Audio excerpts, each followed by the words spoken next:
I just found out about the ABC News article stating that the Trump administration is considering offering $5,000 to people to have kids. Did you know in South Korea, where the birth rate is famously declining, they're offering $14,000 to couples who just get married? They're also offering $400 to attend government-run matchmaking events. They're offering $400 just so women will talk to men. There's even one South Korean company that is offering $75,000 to couples who have a kid. 66 couples have taken advantage, and that company has shelled out almost $5 million. When it comes to the healthcare situation in our country, $5,000 is an insulting drop in the bucket. As I have very recently and very personally realized, it costs almost $5,000 just to step into a hospital. They charge you so much money just to be a patient in the hospital. And I have insurance. Now, I do think incentives are a good idea, but $5,000 is not going to cut it. Like the CEO of Moms Rising said, what we need, affordable childcare, elder care, maternal health care, maternity leave. There are a lot of things that would make having children more accessible to women who want to have children, and it's not $5,000. They're gonna have to do better than that. So what we have here is a classic waited out situation. The longer this birth rate crisis goes on, the better incentives they will have to provide if they're desperate enough. They will get desperate enough. Like I've said before, a falling birth rate is a powerful white man's worst nightmare. Just look at how JD Vance, Elon Musk, and Donald Trump all talk about the birth rate. It literally terrifies them. We as women in this country need to learn is the birth rate is our most powerful piece of negotiation. Now, personally, nothing is going to incentivize me to have children because I definitely don't want them. But I will help the cause. I absolutely will contribute to the declining birth rate, especially if it means that other women in the future will earn $75,000 just to have a kid. And even more so if it means there will be a greater push for things like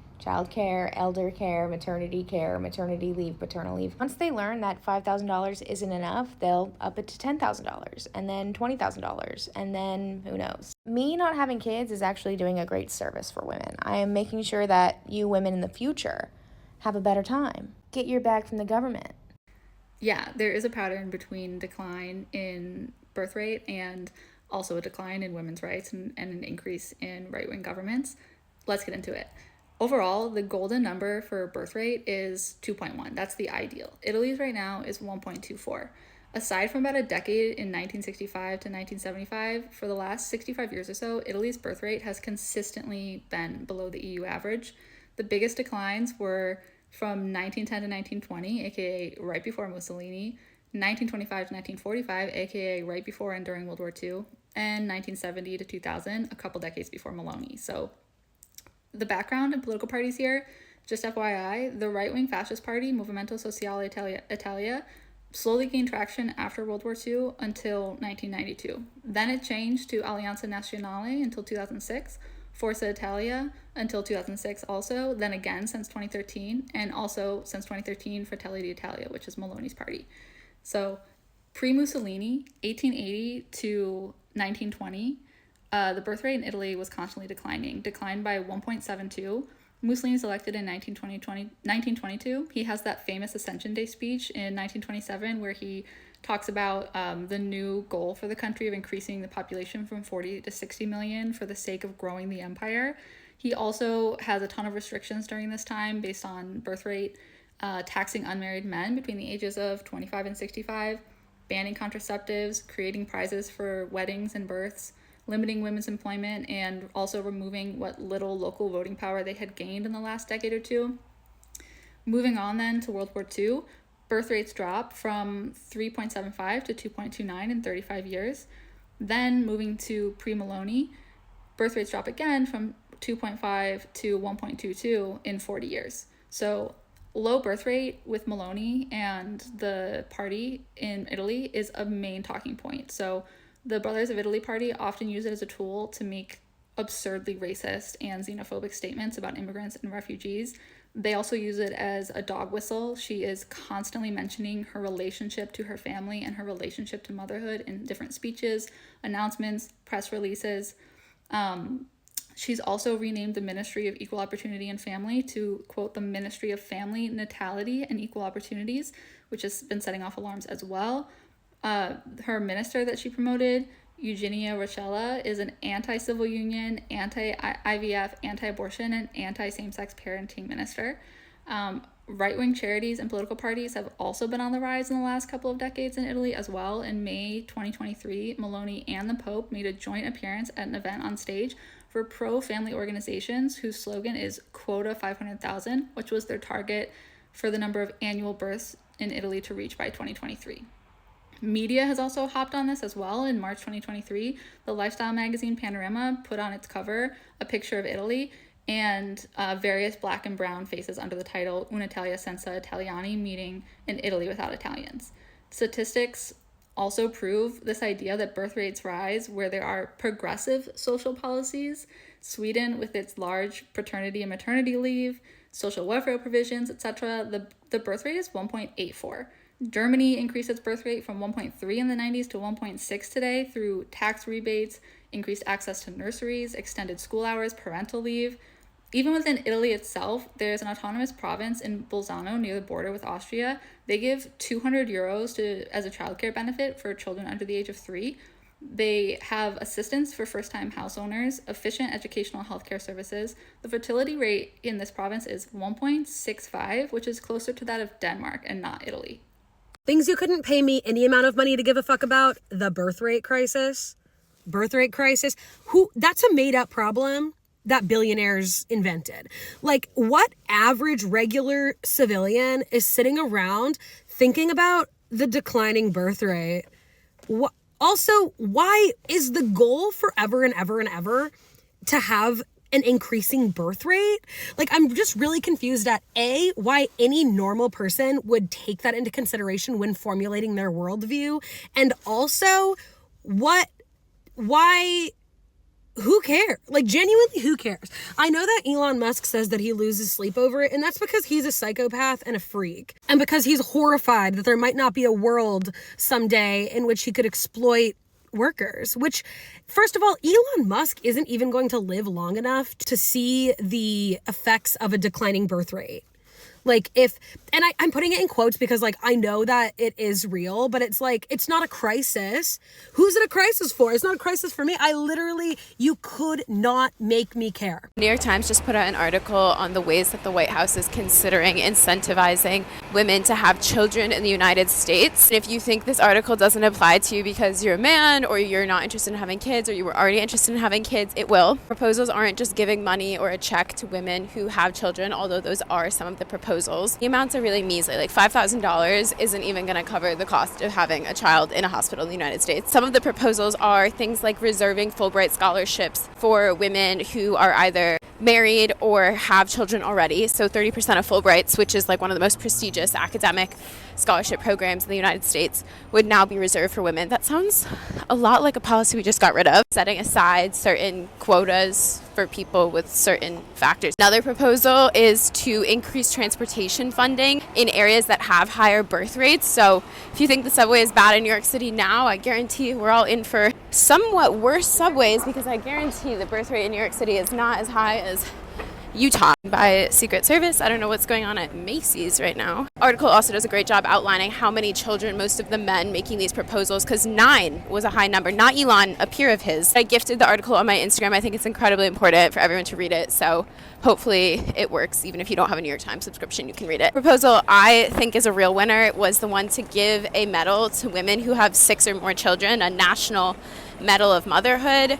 If you were on the fence between like 4 and 6, I guarantee that medal, that's going to get me there. How bad is our birth decline? It is shockingly bad. So we are now at 1.6 per woman. Our replacement rate is 2.1. Wow. It is going to be a shock, a huge shock, when our generation ages and there's no one there to do important services. This is how civilizations die. Like, who takes care of boomers when they're in their 80s and 90s? If you do not have a generation of workers, society starts crumbling. I'm a firm believer that the most important institution in America is the family. The family used to exist to take care of the people who were weakest. Now the state has to take care of them, which is why you see a lot of these people on the street. Oh, well, we went from 2.1 to 1.6. That can't be that bad. I mean, in a couple generations, that means that our population has shrunk by half. In a couple of generations? Yeah, but I actually think the bigger problem is cultural and spiritual. Feminism did change the memes and the culture, but no one talks about when you introduce birth control into a society. All of these declines in the industrial world started at the exact same time that the pill was introduced. Something magical changed in the 60s and the 70s. Abortion was made legal in 1973. Other nations followed. There's a reason why the birth rate is so low in these countries. The New York Times released an article outlining ways that the White House was considering incentivizing women to have more children in the United States of America, and it looks like we are seeing the first of these proposed plans in the MAGA savings account. While I don't think the incentives are really going to be enough to change anyone's mind, because sadly they did not include the National Medal of Motherhood for people who had more than 6 children, they did come up with a proposal. It is only a proposal, and I want to be very clear, so don't go changing your mind about having kids right now because of these amazing incentives. The proposed plan, which is called the MAGA savings account, is an account where individuals could contribute after-tax dollars to children born between 2025 and 2028 for the child to have access to in increasingly less strict ways after their 18th birthday. A few key caveats here are we already have things like a 529 plan in the United States, which is a tax-advantaged account to help people save for college, where you can take tax-free withdrawals for educational expenses. This plan would not be eligible for any kind of tax credit. Also notably means that this account could be considered an asset when it comes to FAFSA. I'd be incredibly curious to know what the savings the federal government would have when it comes to student loans would be compared to the $1,000 they are giving people. I don't know what's better, but interesting point there. A few other things. The big proposal is to give $1,000 to children born between 2025 and 2028. But there are certain caveats on this proposal because that would cost the US government billions of dollars. So things like both parents needing to have certain eligibility requirements, criteria such as already being a US citizen, which for anyone paying attention would only further hone this idea of xenophobia. So according to the Heritage Foundation, the Minds That Brought You Project 2025, the reason why America is experiencing a birth decline isn't because of skyrocketing cost of living, it isn't because of maternal mortality rates, and it isn't because healthcare itself and health insurance has become a luxury. No, it's because we are too educated. We are spending way too much time in schools pursuing degrees we don't need instead of getting married in our early 20s and having children. I am pro-marriage, I am pro-families, I'm a mother of 4 children, and I have a master's degree, which is why I can tell you that education is not the reason people are having less children. In their words, credentialism is sinking the birth rate. They also lament that the average birth age is now 27 years old for women, when in 1970 it was 21 years old. And I guess that women who have bachelor's degrees are higher, 21.8% of those won't ever have children. Whereas if you had stopped educating yourself at high school, that number drops to 11.5%. Big whoop. The reason why men and women are having less children isn't because we're overeducated. It's the cost of living, the cost of healthcare. The fact that maternal mortality rates in the US are so incredibly high, they're higher than any other high income earning nation. But let's start with healthcare. The average cost of giving birth in the US is $18,000. That's a healthy birth. That's a healthy delivery. If your child needs to be in the NICU or you need extended care of some kind, it's gonna go way up. I had 4 NICU babies. Trust me, I know. Baby number 4 was in the NICU for 3 months. Her NICU bill was over $1 million. Over $1 million.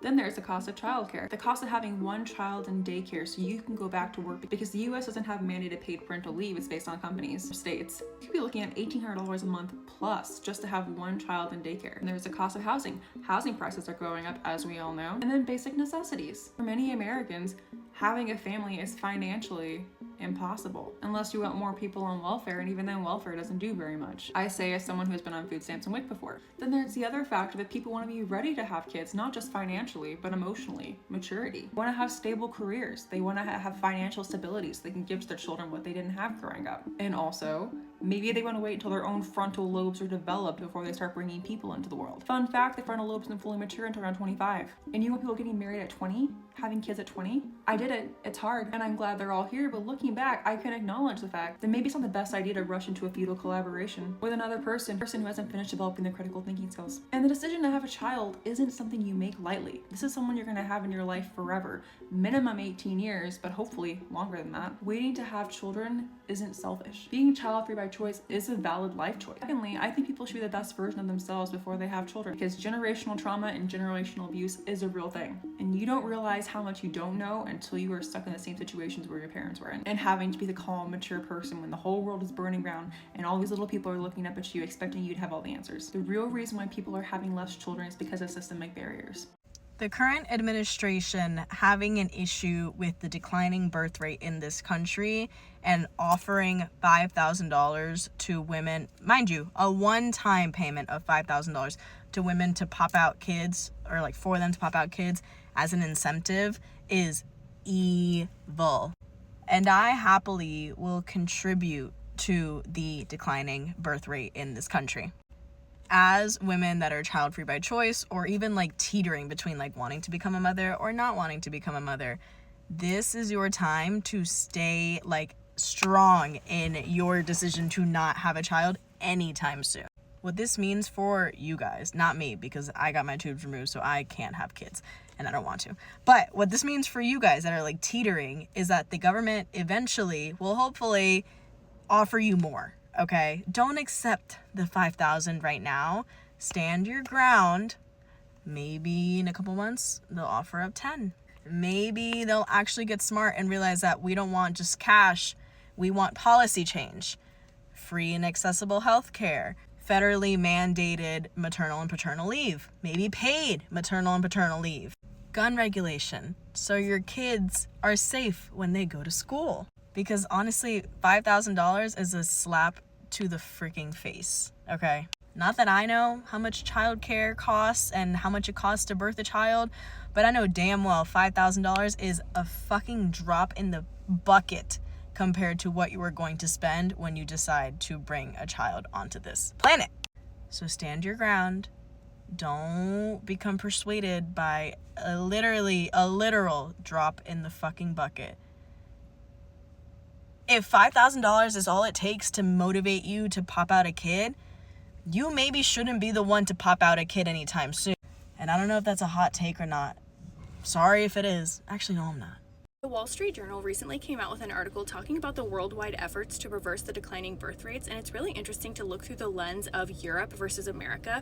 We all know that in Europe they have more socialized services like healthcare, paid paternity leave, transportation, and they also incentivize families to actually reproduce. There are tax credits, there are access to cheap loans. There was also an incentive to have zero income tax through the course of your lifetime if you choose to have children. And what they're finding, regardless of the financial incentives specifically for women to reproduce and have children, they still don't want to do it because it's more of a social choice than it is a financial choice. They also go on in the article to talk about the people that want to have children don't care about the financial incentives regardless. They will still have the children. And for people who are on the fence about having kids, the financial incentives don't encourage them to reproduce. Some of the women that were questioned and interviewed in the article talk about they wanted to finish their bachelor's degree, they wanted to own a car, they wanted to purchase a home, and then they ended up getting older and older and realizing that they don't actually want children. They like the stable life that they have built. It's a very similar concept to a lot of women deconstructing the ideas that they don't actually want to have kids. We have just been told that we want to have kids, and we have to be the ones that untangle from that. It's interesting to look at it from an American perspective as well, where in America, they aren't even incentivizing us to have children. They are just stripping our bodily autonomy away.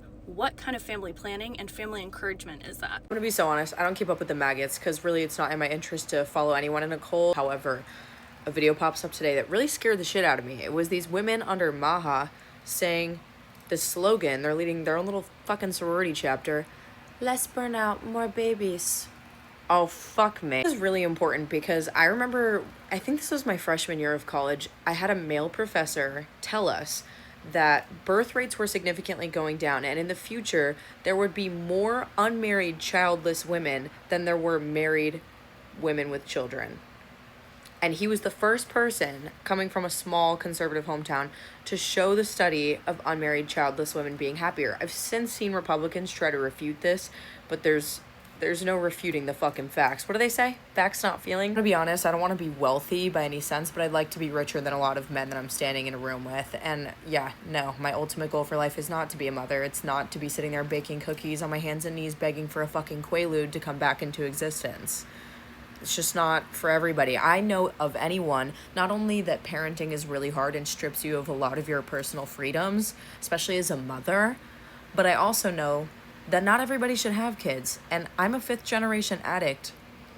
I don't think that should be passed down, and I don't think RFK does either.